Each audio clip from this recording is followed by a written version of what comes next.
விஜய் சாருக்கு வந்து 2026 டார்கெட் ஃபுல்லாக அரசியல் இருக்குது.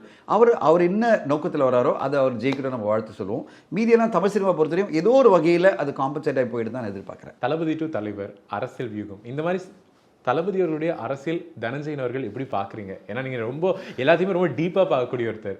நான் பார்த்துட்டு தான் இருக்கேன். இப்போ பரந்தூர் போய் அவர் பேசுறது எவ்வளோ பெரிய அட்டென்ஷன் உருவாக்கியிருக்கு பாருங்கள். உலகெங்கும் வந்து பரந்தூரில் மக்கள்லாம் போராடிட்டு இருக்காங்க, இங்கே எங்களுக்கு ஏர்போர்ட் வானா அப்படின்னு அவங்க வந்து சொல்கிறாங்க. ஏன்னா எங்களுடைய விவசாய நிலங்களை எடுத்துகிட்டு நீங்கள் வந்து இவ்வளோ பெருசாக நீங்கள் வந்து ஒரு ஏர்போர்ட் கொண்டு வரீங்க, அது எங்களை பாதிக்கும், எங்களோட வாழ்வாதாரமே பாதிக்கும் அப்படின்னு சொல்லிட்டு வில்லேஜஸ் எல்லாம் சொல்கிறாங்க. இப்போ அதனால் அவர் என்ன சொல்கிறாரு, இங்கே வந்து நீங்கள் பரந்தூரில் விற்க வேணாம், ஏர்போர்ட் வேணாம் அப்படின்னு சொல்லிட்டு அவர் போராட்டம் பண்ணுறாருல. இப்போது இந்த போராட்டத்தினுடைய இது பார்த்தீங்கன்னா எவ்வளோ பெரிய அட்டென்ஷன் வந்திருக்குன்னா அது விஜய் சார் ஒரு காரணம். இப்போ நீங்கள் எப்படி பார்க்கணுன்னா விஜய் சார் ஒரு விஷயத்தை முன்னெடுக்கும் போது இவ்வளோ பெரிய ஒரு டாக் ஆஃப் த டவுனாக மாறுறது தான் அவருடைய பவராக நான் பார்க்குறேன். இப்போது எல்லா நியூஸ் பேப்பரையும் வந்து பெரிய பெரிய ஆர்டிக்கிளே பார்த்தீங்கன்னா விஜய் சாரினுடைய அந்த ஒரு விசிட் தான். அவர் எங்கோ அதுவும் வந்து அந்த வில்லேஜ் பக்கம் போகல, அங்கே இருந்த ஒரு கல்யாண மண்டபத்தில் போய் நின்று அங்கே இருக்கிற மக்கள் முன்னாடி பேசுறதுக்கே இவ்வளோ பெரிய ஹைப் வந்திருக்குன்னா அவர் வந்து எல்லா ஊருக்கும் போய் மக்களை பார்த்தாருன்னா என்ன மாதிரி ஒரு பரபரப்பு உருவாக்க போகிறார். ஸோ நான் வெயிட் பண்ணுறதே அவர் வந்து இப்போ வந்துட்டேன், நான் ஃபீல்டு விசிட்டு இனிமேல் நான் ஆரம்பிக்கிறேன், நான் இப்போ வந்து தொடர்ந்து எல்லா ஊருக்கும் வரப்போகிறேன். இப்போ வந்து மார்ச் வரையும் தான் அவருடைய இந்த ஷூட்டிங், அதான் பிளான் சொல்கிறாங்க. தளபதி 69 வந்து மார்ச்சோடு முடிஞ்சிடும்.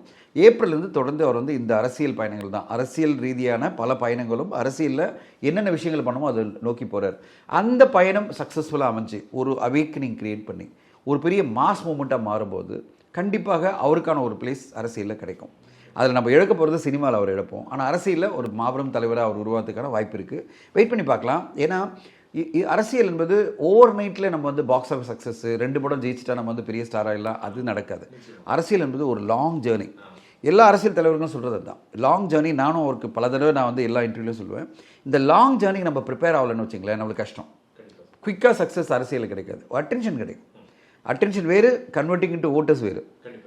ஓகே, நிறைய பேர் அதை ட்ரை பண்ணாங்க. அட்டென்ஷனாக இருக்கும், ஆனால் நீங்கள் அது வந்து நிறைய உழைப்பை கொடுத்தீங்கன்னா கண்டிப்பாக அந்த அட்டென்ஷன் வந்து ஓட்டாக மாறும். இப்போ போனார் பார்த்தீங்களா, இப்போ பரந்தூரில் இருக்க வில்லேஜஸ்லாம் என்ன சொல்கிறாங்க, வில்லேஜஸ் எல்லாருமே எங்களுக்காக விஜய் சார் வந்துட்டார், நாங்கள் அவர் தான் வந்து இனிமேல் தலைவனாக பார்ப்போம் அப்படின்லாம் வீடியோலாம் பார்க்குறேன். அப்போ பார்க்கும்போது ஒரு பர்டிகுலர் வில்லேஜை நம்மளால் கன்வெர்ட் பண்ண முடியுது இல்லை, அதாவது நம்மளுக்கான ஆதரவாளர்களுக்கெல்லாம் பல பேரை மாற்ற முடியுதுன்ற மாதிரி அவர் எல்லா ஊருக்கும் போகணும், எல்லா கான்ஸ்டிடன்சியும் முதல்ல ஒரு தடவை தன்னை நிலைநிறுத்திக்கும், தன்னை வந்து ஒரு அரசியல் தலைவனாக மாற்றுறதுக்கும் அவர் எல்லா ஊருக்கும் போயிட்டு மக்களோட மக்களாக அவர் இப்போ பேசினார்ல 10 நிமிஷம் அவர் பேசினது அவ்வளோ உணர்ச்சி பூர்வமாகவும் உத்வேகமாகவும் இருந்தது. அப்படி அவர் எல்லா ஊருக்கும் போய் அவர் பேசினார்னா கண்டிப்பாக அவருக்கான ஒரு பிளேஸ் அரசியலில் 2026 கிடைக்கும்னு எதிர்பார்க்குறேன்.